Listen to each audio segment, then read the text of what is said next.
We're here at the Soccer's offices in Carlsbad, joined by the coach, now the GM, John Kentera, the new general manager of the San Diego Sockers. And Coach, we've known you for so long as a broadcaster, as a coach locally and around the country. As a general manager now, how did this opportunity come about for you? Well, I'm still kind of wondering about that, Craig, to be honest with you. It's a great opportunity, though. You know, being a longtime San Diego Sockers fan, I definitely had some ideas when I went out to the Del Mar Arena, which, first of all, I absolutely fell in love with. I thought it was a great place for families to bring their kids out and feel in a very safe environment. And, you know, the team obviously is very, very good. And I just thought that more and more people in San Diego needed to be aware of this outstanding team. We got a lot of local guys that have played soccer for a long period of time. Now the Sockers are back after a number of years extinct, and they brought in a tremendous ownership group. And I just had some marketing ideas, some ideas how to get the soccer community and the San Diego athletic community to come out and be a part of this. And so they invited me up to their offices one day, and about 5 minutes into it, Phil Salvaggio stopped the meeting and said, "Hey, we want to offer you the job as the general manager." Well, you know, first of all, you know, I was a little shocked and surprised, but, you know, very thankful. Not looking for another job. I got a great broadcasting career. I've been doing it for over 20 years now in San Diego. And, you know, I said, you know, I'm not going to get out of the broadcasting industry, but I would like to help your organization go to the next level and make this the best organization we possibly can. So we worked out a deal, you know, what my involvement will be. You know, I'm doing a lot of the business side right now. I really don't have to deal with the player procurement. We've got some great people involved in that area, Phil being one of them. And, you know, got a couple of other guys that do a great job of evaluating talent. Where I will come in probably on the player side is I'll be the bad guy. I'm going to be the guy that tells them basically they're no longer a member of the Sockers. So I'll be kind of the Turk. They always talk about that in football. The other area, I'll deal with the contracts. And, you know, some players may not like what they're being offered or what they're going to play for this year. But, you know, that's all part of the whole gambit. We got a great sales staff. In the short period of time I've been on, I've been very impressed with the people that are working for me. They're extremely dedicated. I think they're very energized. I think coming off a great championship season last year, you know, everybody was happy, especially being an expansion team and not only winning the league, but winning the North American indoor soccer title. That's a tremendous accomplishment. So, you know, I'm walking into a great organization on the field. Now we just need to get the word out to people to come see these great and very talented athletes. And again, they're really supporting a lot of guys that have grew up and honed their skills in the city of San Diego. So I think it's really an exciting time.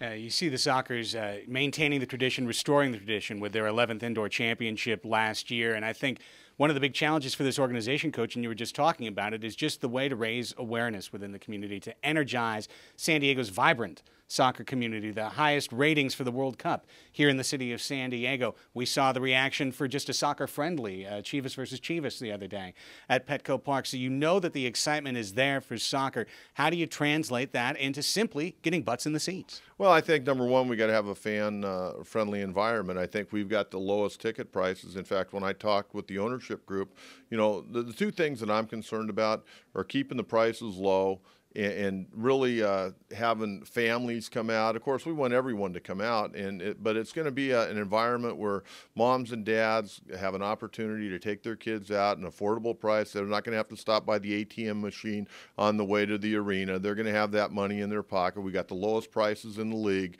And the thing that I love about the venue, Craig, no matter what ticket you have, whether it's a grandstand seat for $10 or $7.50, it doesn't matter. You're right on top of the action, and you're going to be right in the middle of it. And we're going to have a lot of other things planned. We're going to have a situation down at one end of the arena where if mom and dad want to come, they're going to be able to check their young child into a playground where kids can play, and they'll be monitored and supervised. And, you know, we just got a lot of plans. And again, you know, we're trying to walk before we run, but we definitely want to, you know, let people know it's going to be a fun environment. And hopefully it's going to be, I like to call it Soccer Night in San Diego. We've got, you know, 10 home games. 9 of them are going to be on Saturday nights at 6:15. You can come out and still get home by 9 o'clock and not only enjoy a soccer game, but 10, 15 years from now, like my family, we sit around and we talk about Julie V. We talk about Brian Quinn, Jacques Ladesseur, Victor Noguera.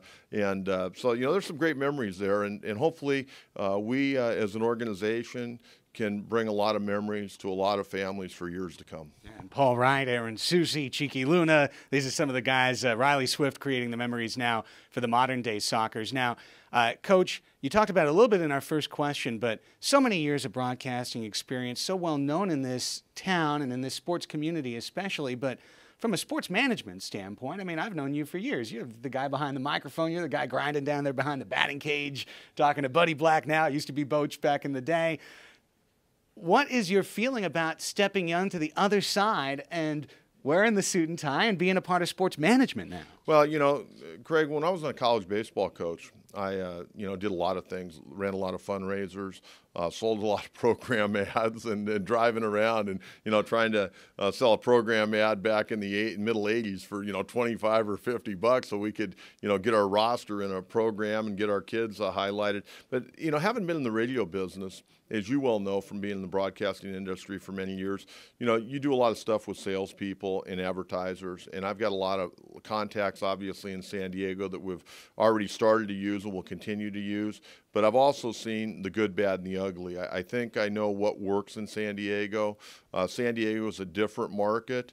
It's a great market if you're, dealing with the right people. And, I just think that, my organizational skills, whether I was coaching or getting ready for a football game, if I was doing an Aztec game or a USD game or my talk shows, I grind hard. And we're gonna find a way to win and make this the best organization possible on and off the field. So I think my organizational skills are probably my strength, my determination, and the thing that I kind of live by. And I guess you have to kind of smell the roses every once in a while. But hey, we're gonna work until we get the job done, and whatever it takes, we're gonna put in those type of hours. I was telling somebody last night, I'm worried about getting pocket schedules out, something that the organization didn't do last year. Last night I was trying to go to sleep at midnight, and I'm worried about how are we going to get these pocket schedules into all these stores, and are we going to sell this? And there's so many things to do, but more than anything else, no matter how hard I work, I got to have a great staff. Whether it's you and Julie V doing broadcasts, whether it's Aaron Susi working in the office and being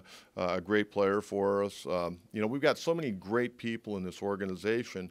And, you win with great people. No one person gets the job done. I don't care how good you think you are, you've got to have good people. And, I look back at my athletic career, I was very fortunate as a coach to have some great teams and some great players. But, a lot of times the players are make the coach. I mean, I gave them the tools, and they went out there and did the job. And so I'm thankful for that. And I really like the people that I'm working with right now with the Sockers, because I think they've got the arrow pointed in the right direction. Well, the home opener coming up November 20th. You can get your tickets right now online at sdsockers.com or call 866-799-GOAL. And when you come out, not only will you see our broadcast here on 619sports.net, but you'll see the GM, John Kentera. Don't call him the coach anymore.